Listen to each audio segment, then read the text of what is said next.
sebuah batu meteoroid akan menabrak bumi. Tapi keluarga ini tidak panik, karena mereka telah siap meninggalkan bumi sejak lama. Pada malam meteoroid jatuh, mereka menggunakan Bahtera Nuh, pergi keluar angkasa, mencari planet yang baru. Hari itu, mereka sedang bermain kartu di dalam kapal pesawat. Tiba-tiba saja sesuatu terjadi. Sebuah bangkai pesawat luar angkasa menyerang pesawat luar angkasa mereka, lalu menabrak badan pesawat mereka, dan membuat mereka keluar dari lintasan pendaratan. Kecepatan pendaratan semakin cepat, hingga membuat kekacauan di dalam pesawat. Pendaratan semakin dekat. Keluarga ini hanya bisa saling berpegangan tangan, berharap dapat mendarat dengan selamat. Beberapa detik kemudian, pesawat mendarat dengan keras. Dan di saat bersamaan, sebuah kotak besi menabrak kaki ibunya, Mauren. Dalam keadaan panik, mereka mengeluarkan Mauren, tapi mereka lupa menutup pintu pesawat itu, hingga membuat air masuk ke dalam kapal pesawat mereka. Semua peralatan dan persediaan yang dibawa ikut tenggelam di dalam air es. Planet macam apakah ini? Dengan perasaan penasaran, Will memanjat ke atas puncak gunung. Dia tercengang. Ternyata mereka berada di planet salju. Hal pertama yang harus diatasi adalah luka kaki Maurer. Tapi semua peralatan medis ada di dalam pesawat. Tidak ada yang bisa mereka lakukan. Lalu, apakah hanya menunggu mati? Di saat itu juga, Maurer melakukan sesuatu. Apa yang kamu lakukan? Kita belum menguji oksigennya. Kamu telah mengujinya. Kamu lihat. Ternyata Maurer telah menyadari. Baju astronot John telah sobek. Artinya, planet ini memiliki oksigen. Keluarga ini melepaskan helm mereka. Ini adalah pertama kalinya mereka menghirup udara di planet luar. Tapi ini tidak bertahan lama. Dalam waktu 6 jam, matahari akan terbenam. Dan baterai baju astronot mereka hanya bertahan 5 jam. Kalau begitu, mereka bisa mati kedinginan di planet ini. Cara satu-satunya adalah turun dan berenang di dalam air es, masuk ke dalam pesawat, dan mengambil baterai baju astronot. Tapi karena baju John telah sobek, kaki Maurer terluka. Harapan satu-satunya adalah ketiga anak mereka. Di sini hanya ada seorang anak laki-laki berumur 9 tahun, yang pernah menerima pelatihan menyelam. John menarik tangan anaknya Will, sambil membenarkan jaketnya, sambil berkata kepadanya, "Kamu adalah seorang lelaki. Saat ini, hanya kamu yang bisa menolong kami." Will yang gemetar, melihat ke dalam danau es. Dia tidak berani membayangkan. Tiba-tiba, kakaknya Judy berlari. Judy memakai baju astronot dan menyelam ke dalam. Dia memutuskan menggantikan adiknya, menyelesaikan misi ini. Dari dalam danau, Judy membawa keluar baterai itu. Tapi yang membuatnya takut adalah air di dalam danau es berubah menjadi es batu. John yang berada di tepi air, berteriak, memintanya melepaskan baterai itu.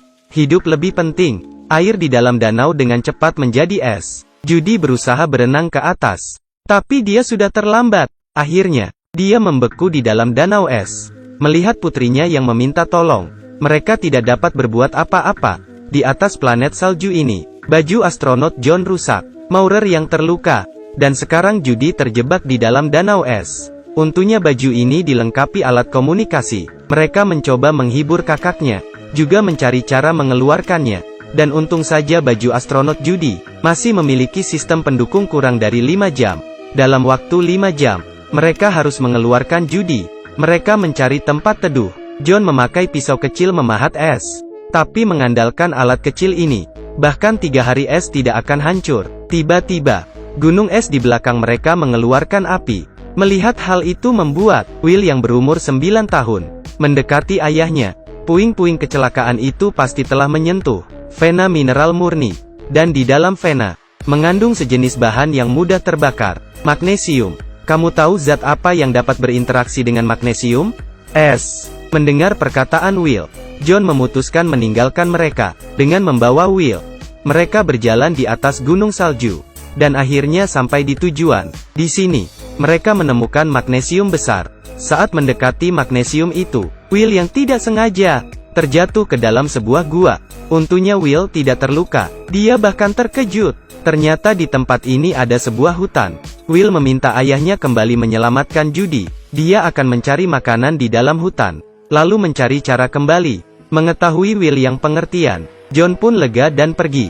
Tapi John tidak tahu, Will sebenarnya takut. Dia duduk di bawah tanah dan menangis. "Saya akan baik-baik saja." Saat itu juga, sebuah cahaya api menarik perhatiannya. Bagaimana bisa ada api di sini? Dia pun mencari cahaya api itu.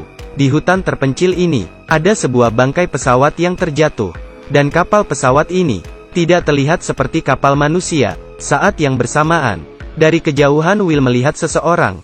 Dia melihat dengan teliti. Ini bukan seorang manusia, melainkan seorang alien. Will mencoba memanjat tinggi pohon. Di bawahnya, ada alien yang ganas. Tapi untungnya, tubuh alien itu hanya ada sebagian. Dan dia tidak dapat naik ke atas. Will yang ketakutan mencoba mundur. Will berpikir ini telah berakhir. Ternyata tidak. Bagian atas tubuh alien berada di belakang Will. Dia memiliki 4 buah tangan. Ternyata dia juga terjebak di atas pohon. Dan tidak dapat menyakiti Will. Di sisi lain, John yang membawa magnesium. Kemudian menaruh di atas air beku itu. Lalu menyalakan api. Seketika magnesium itu terbakar. Seperti perkiraannya, lubang itu terbakar. Mereka bekerja sama, menggali lubang selama setengah jam. Setelah bersusah payah mengeluarkan tangan Judy, terdengar suara guntur dan kilat. Angin pun mulai meniup kencang. Lubang terbuka dengan susah payah. Tertutup kembali. Hujan mulai turun. Dan korek api John tidak dapat menyala. Bagaimanapun mereka menghibur. Judy yang terjebak di dalam tahu. Dia akan segera mati. Di sisi lain, Will dan alien yang terjebak. Tiba-tiba kedatangan seekor serangga. Dan hinggap di atas tangan alien itu. Melihat makhluk yang aneh ini, alien mendadak berubah menjadi lembut. Cahaya wajahnya berubah mengikuti serangga itu. Dan karena perubahan itu, Will pun memperhatikannya. Dia melihat cahaya alien itu, secara bertahap menjadi suram dan depresi. Will menebak, mungkin alien itu terlalu lama berpisah dengan tubuhnya, hingga tidak dapat mengeluarkan energi. Mereka tidak menyadari, percikan api dari bangkai pesawat telah membakar seluruh hutan. Saat Will menyadarinya, api telah mengepung mereka. Will pun terus memanjat, tapi dia tidak bisa naik ke atas. Dia meminta pertolongan ayahnya, juga tidak ada jawaban. Will sangat ketakutan melihat alien yang ada di depannya. Dia pun memutuskan, tidak perlu mati bersama. Will mengeluarkan sebuah besi, mengeluarkan seluruh tenaganya, memotong kayu pohon itu. Alien yang tidak menyadarinya, terjatuh ke bawah. Setelah menyelamatkan alien itu, Will bersandar di pohon dan menunggu kematiannya. Tiba-tiba dia mendengar suara. Tubuh alien yang telah bersatu, langsung melompat, memeluk Will, dan menyelamatkannya. Will yang baik hati membuatnya tersentuh. Membalas kebaikan Will. Di sisi lain keluarga ini sedang berjuang, menyelamatkan Judy. Tiba-tiba Will membawa alien datang. Atas permintaan Will, alien mengaktifkan kekuatannya, menaruh kedua tangannya di atas lubang, mengeluarkan cahaya panas, kemudian menarik keluar Judy. Untungnya Judy masih hidup.